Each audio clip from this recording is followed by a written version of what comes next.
Xo'p, davom etamiz. Past simple'da xo'p, ed qo'shish mavzusi bo'yicha gaplashamiz. Ya'ni ba'zi bir verb, ya'ni fe'llarga ed qo'shishda ozgina o'zgarishlar bo'lardi. Xuddi present simple'da o'zgarish bo'lganidek, bunda ham ozgina o'zgarishlar bo'ladi. Ya'ni agar siz ed qo'shmoqchi bo'lgan fe'l, ya'ni verb agar bitta consonant, ya'ni undosh, keyin undoshdan keyin y keladigan bo'lsa, biz yana o'chiramiz, yana o'rniga ied qo'shamiz. Try, tried. Bu yoqda ham xuddi shunaqa studyda d undosh, keyin undoshdan keyin y kelyapti. Shunaqa paytda ed qo'shamiz, ya'ni study, studied.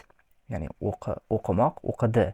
Copy, copyda ham xuddi shunaqa p undosh, keyin undoshdan keyin y kelyapti. Shuning uchun yana o'chiramiz, o'rniga ed, copied. Xuddi shunaqa. Endi agar biz ishlatayotgan verbimiz, fe'limiz, ya'ni bir bo'g'inli bo'ladigan bo'lsa,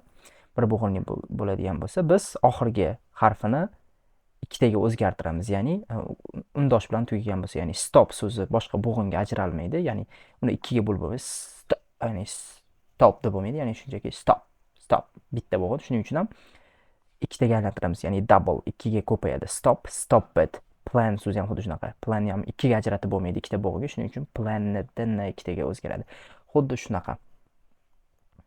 Asosiy fe'llar shular. Yana shunga o'xshash kelib qoladigan bo'lsa, bemalol shu qoidadan foydalanib buni qilsanglar bo'ladi. Deylik, misol uchun o'zim misol keltiradigan bo'ladigan bo'lsam, deylik, cry so'zi bor, ya'ni yig'lamoq so'zi bor. Cry so'zi mana ko'rib turganinglardek y harfi bilan tugayapti-da va y dan oldin bitta undosh kelyapti. Biz nima qilamiz? Shunchaki k r ni yozamiz, keyin y ni o'chiramiz, y ni o'rniga i yozamiz, i harfi, ya'ni o'zbekcha i, keyin d. Cry, cried bo'ladi. Xuddi shunaqa.